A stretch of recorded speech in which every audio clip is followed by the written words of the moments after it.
Okay, welcome back to some more fun with math. Here I wanted to go over some examples on how to solve quadratic equations using factoring. Okay, so before you understand that, you have to understand what the standard form of a quadratic equation is. So remember, ax squared plus bx plus c, where a, b, and c represent numbers which are the coefficients to your x terms. When we're talking about an equation, we are talking about setting it equal to 0. So when we want to solve an equation, the first thing that we always have to do is we must set our equation equal to 0 before we solve. So I have a couple examples here that I wanted to be able to look at.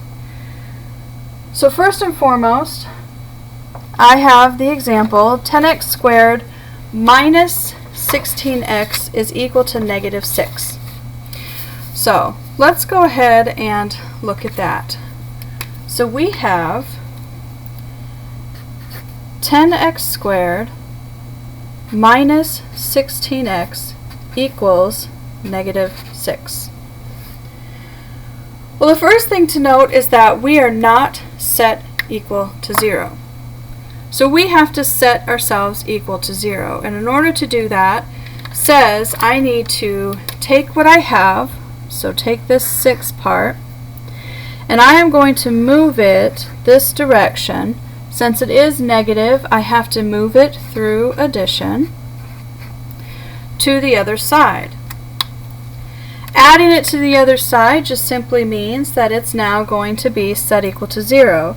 So what we're going to have is we are going to have 10x squared minus 16x plus 6 equals 0. Now what's important to notice here is that this is considered standard form.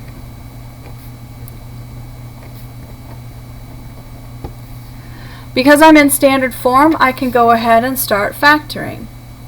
The first thing you need to look for is a GCF. Do I have a greatest common factor between 10, 16, and 6? Well, in this case, I do, and my GCF is going to be a 2. So I can pull that 2 out and look at what's left behind. Pull a 2 out of 10 and you leave behind a 5x squared. Pull a 2 out of 16 and you leave behind negative 8x. Pull a 2 out of 6 and you leave behind positive 3 and set equal to 0. Now, this set equal to 0 part is really important because if you think back to straight factoring, normally this 2 would be along for the ride. Because of this set equal to 0 part, this means I can divide out the greatest common factor, meaning I don't have to keep it. I'm going to divide the whole thing by 2, and the beauty of it is I'm going to left behind only the stuff here in the parentheses. 5x squared minus the 8x plus 3 equals 0.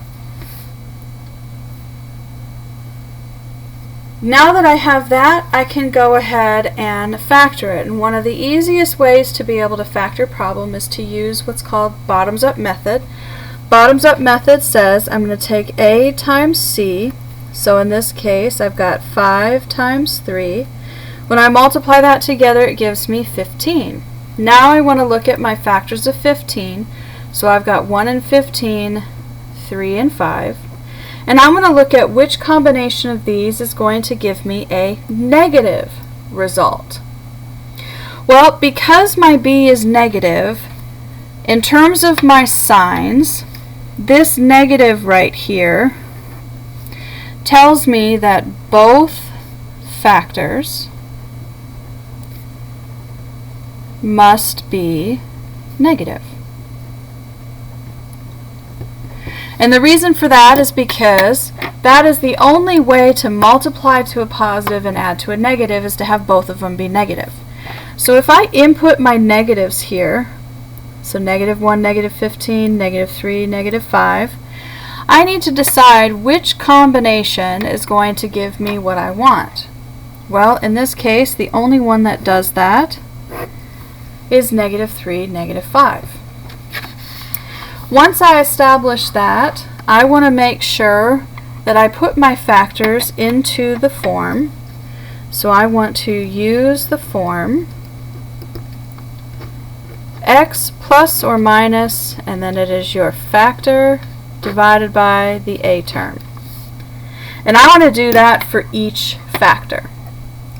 So what I get here is I get x minus 3/5 times x minus 5/5 equals 0.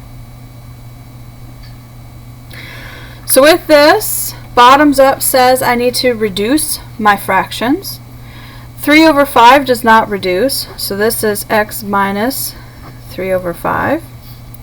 And then 5/5 does reduce, it becomes x minus 1, and both are equal to 0. So, if we look at it, we can finish the bottoms up, or we can recognize that in solving it says I have to set both pieces equal to 0. So I'm going to have x minus my 3/5 equals 0 and x minus 1 equals 0. I'm going to take my 3/5 here, so this term here, and I'm going to add it across the equal sign, and the same with my 1. I have to add it across the equal sign. Therefore, I come out with x being 3/5 and x being 1. Now, because this is quadratic, it means that I should have had 2 solutions, and so here they are. Okay. One such example of solving a quadratic using factoring. Now, there was another example here that I wanted to look at, and that other example is this one. So in this example, one of the things that you should notice is that I have an x squared and an x. So just like before, I'm going to have to move things around. So let's go ahead and take a look at that. So I have 15 x squared is equal to a 3x. I have to be able to set things equal to standard form. So the first thing I have to do is take this 3x and I'm going to move it this direction, and I'm going to use subtraction because my 3x is positive, thus giving me the new equation of 15x squared minus 3x equals 0. Again, the important thing to note about this is that we are now in standard form.